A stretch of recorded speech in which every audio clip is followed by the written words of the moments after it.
안녕하세요. 또 지난 수요일과 마찬가지로 또 이번 주 수요일도 영상을 통해서 우리가 함께 성경 묵상 시간을 갖고자 합니다. 오늘 우리가 함께 묵상할 말씀은 로마서 10장 9절부터 13절까지의 말씀입니다.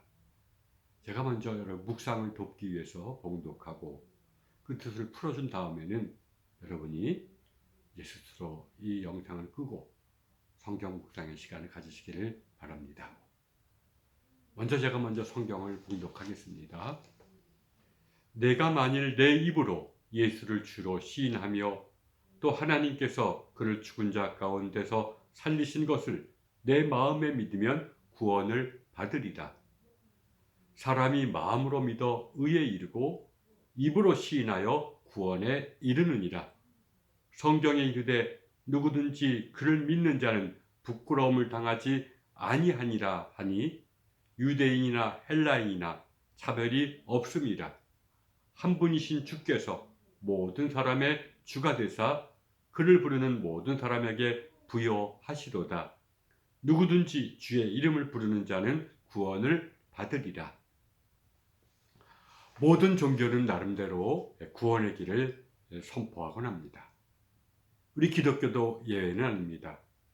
성경은 예수님 안에서 하나님의 구원이 이루어졌으며 또 예수님을 믿는 자들에게 이러한 구원이 선사된다고 선포합니다. 그러나 구원을 갈망하는 종교인에 대한 조소는 어제 오늘날의 일은 아닙니다. 서양의 지성인들은 물론이고 동양의 유학자들도 죽음 이후의 세상을 말하는 종교를 미신으로 간주했고, 또 우리가 익히 알듯이 마르크스라는 사람은 한 걸음 더 나아가 이러한 종교를 민중의 아편이라고까지 혹평했습니다. 이러한 조서는 현대인들에게까지 이어집니다. 결국 종교가 추구하는 천국이란 결국 영원히 행복하게 살려는 인간의 어떤 이기심이 만들어낸 허황된 실제관이 아니냐는 것입니다. 그러면 성경이 말하는 구원은 무엇입니까? 이에 앞서 그럼 구원에 대한 갈망은 언제, 무엇 때문에 생기는 것입니까? 성경은 구원에 대한 갈망이 두려움, 곧 하나님의 심판에 대한 두려움에서부터 비롯된다고 말합니다. 물론 두려움은 이기적인 본성 때문에 생겨납니다. 이기적인 본성이 없다면 사람은 그 어떤 두려움도 느끼지 못할 것입니다. 그러나 교부들에 의하면 심판에 대한 두려움에는 인간의 이기적인 본성 외에도 인간의 교만과 인간의 이기적인 본성에 제동을 거는 하나님의 은총이 내재되어 있다고 말합니다. 즉 은총이 없이는 하나님의 심판을 두려워하지 않게 된다는 것입니다. 사실 감리교의 창시자인 웨슬리도 하나님을 두려워하는 상태를 구원의 시작이라고까지 말했습니다. 은총의 은총을 받은 자라는 뜻입니다. 그래서 그분은 이렇게 말합니다. 하나님을 두려워하지 않는 자가 은총을 받으면 하나님을 두려워하게 되고, 또 하나님을 두려워하는 자가 더 큰 은총을 받으면 하나님을 사랑하게 된다고. 그러면 하나님의 심판에 대한 두려움을 통해서 많은 사람들이 갈망하게 되는 구원이란 무엇입니까? 성경에서 말하는 구원은 건져낸다는 뜻입니다. 물에서 건져낸다는 뜻도 있고, 고난에서 건져낸다는 뜻도 있고, 죄와 죽음에서 건져낸다는 뜻도 있습니다. 그러나 신약 성경 대부분이 강조하는 것은 죄로부터 건져내는 것을 강조합니다. 우리가 여기서 분명히 알아야 될 것은 구원이란 하나님의 심판에서 건져내는 받는 것이 아닙니다. 구원이란 어찌 보면 하나님의 심판을 내가 기꺼이 받아들이는 것을 뜻합니다. 그럼 구원이란 무엇으로부터 건져냄을 받는 것입니까? 죄입니다. 죄로부터 건져냄을 받는 것이 성경이 말하는 엄밀한 의미의 구원입니다. 그리고 이러한 건져냄을 받을 때 동반되는 것을 바로 참된 친교, 그리스 말로는 코이노니아라고 말합니다. 그리고 이와 같이 죄로부터 건져냄을 받아서 참된 친교의 삶을 누리게 되는 과정을 성경은 구원의 길이라고 얘기합니다. 이러한 구원의 길은 그것이 죽음 이전이든 또는 죽음 이후에 완성되든 간에 예언자 이사야가 말했듯이 하나님의 친교의 근거에서 다른 피조물과 새로운 관계를 맺게 되는 삶, 또 달리 말하자면 사랑의 눈으로 모든 것을 바라보고 새롭게 만나는 삶에서 완성됩니다. 이사야는 이렇게 말하죠. 그때의 이리가 어린 양과 함께 살며 표범이 어린 양과 함께 누우며 송아지와 어린 사자와 살찐 짐승이 함께 있어 어린아이에게 끌리며 암소와 곰이 함께 먹으며 그것들의 새끼가 함께 엎드리며 사자가 소처럼 풀을 먹을 것이며 젖 먹는 아이가 독사의 구멍에서 장난하며 젖된 아이가 독사의 굴에 손을 넣을 것이라. 내 거룩한 산 모든 곳에서 에덴도 없고 상함도 없을 것이니 이는 물이 바다를 덮은 같이 여호와를 아는 지식이 세상에 충만할 것임이니라. 하나님을 우리가 바라보게 될 때, 하나님과 깊은 친교의 삶을 누리게 될 때 서로가 서로를 사랑의 눈으로 바라보고 만나게 된다는 것입니다. 이게 바로 성경이 말하는 천국의 삶입니다. 그것이 죽음 이전에 이루어지든 죽음 이후에 이루어지든 간의 말입니다. 그러나 성경에 의하면 이러한 구원의 길은 궁극적으로는 하나님의 은총에 의해서 이루어집니다. 즉 하나님의 은총은 우리로 하여금 맨 먼저 하나님의 심판에 대한 두려움을 갖게 만듭니다. 그리고는 계속해서 우리로 하여금 우리 자신의 이기적인 본성을 통해서 고개를 쳐들고 우리를 휘둘러 우리를 죄에 빠뜨리게 만드는 악한 생각을 바라보고 이런 악한 생각과 싸우도록 만듭니다. 이것이 바로 수행, 우리가 절제와 나눔과 그리고 자기의 마음을 성찰하는 경성이라는 수행과 그리고 묵상과 기도의 단계가 바로 여기에 속하는 것입니다. 수행과 묵상이라는 것 바로 하나님의 은총에 의해서 나를 죄 가운데 사로잡으려는 악한 생각과 싸우는 과정이라는 것입니다.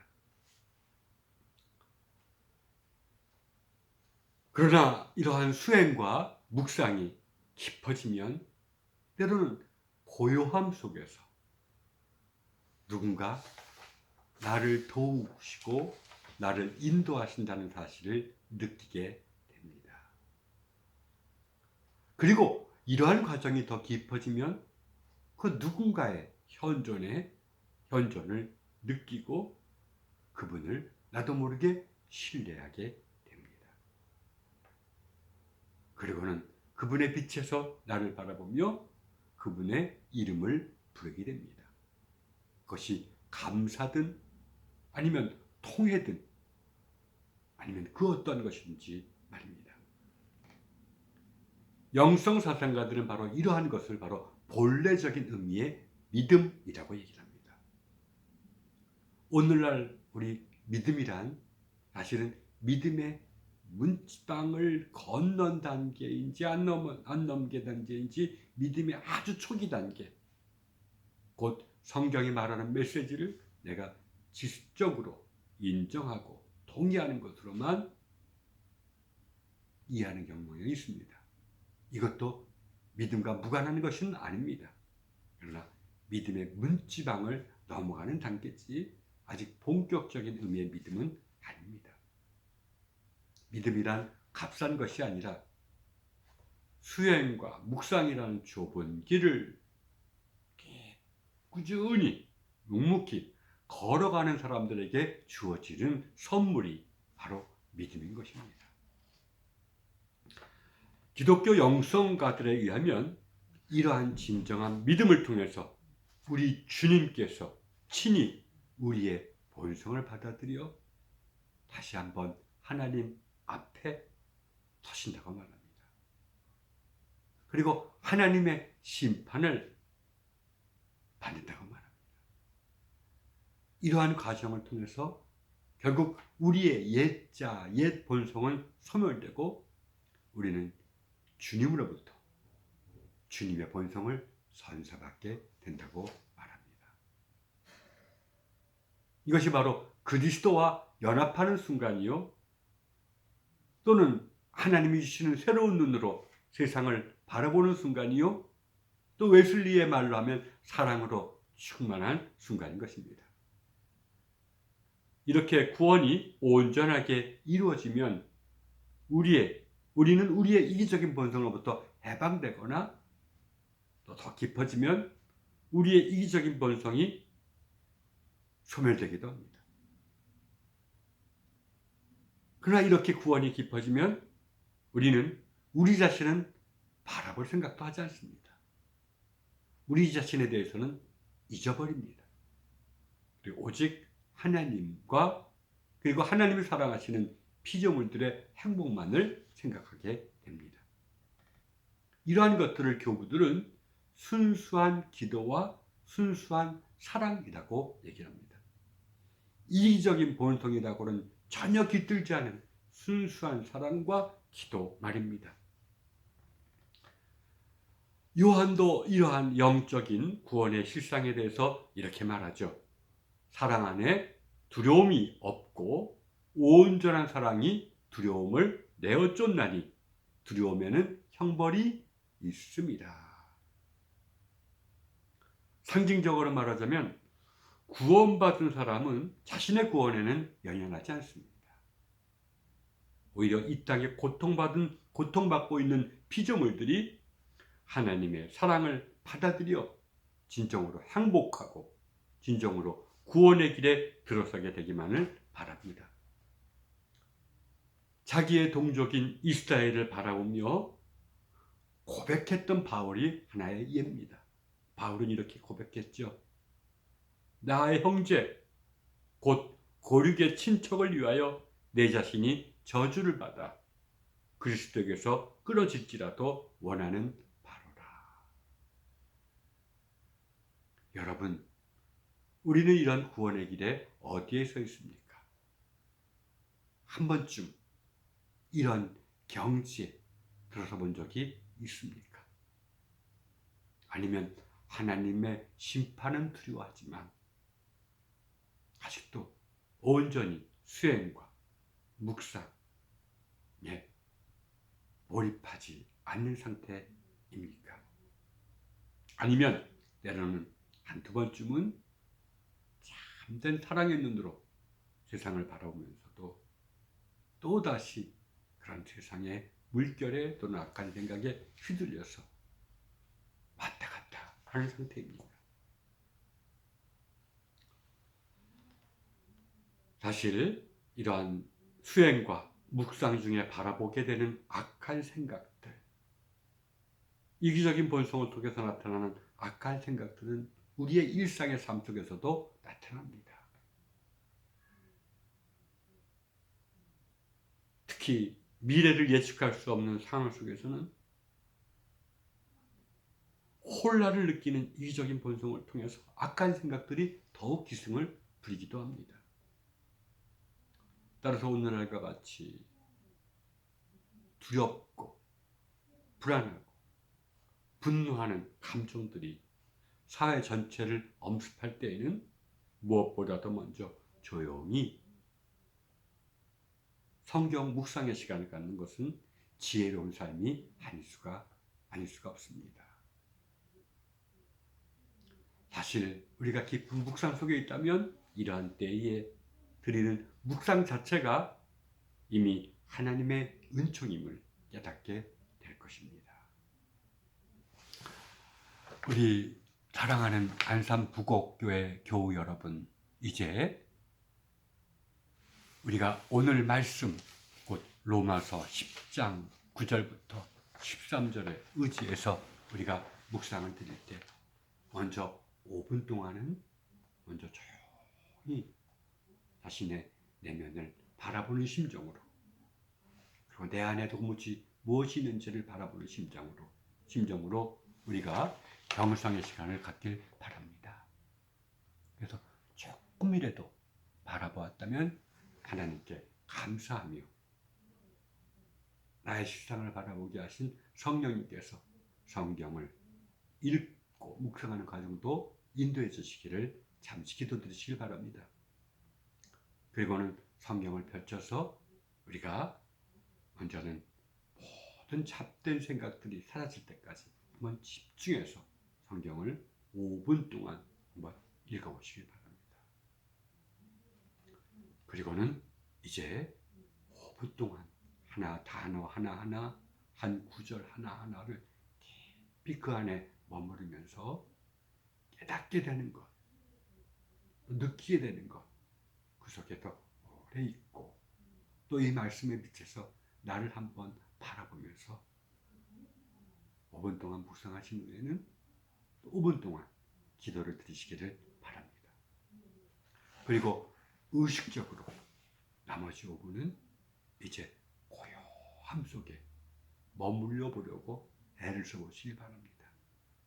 되든 되지 않든 간에. 그리고는 마지막엔 주기도문으로서 성경 묵상 시간을 잘 마무리하시기를 바랍니다. 늘 주님께서 우리 성도 여러분의 몸과 마음의 평강을 허락해 주시기를 주님의 이름으로 축원합니다. 감사합니다.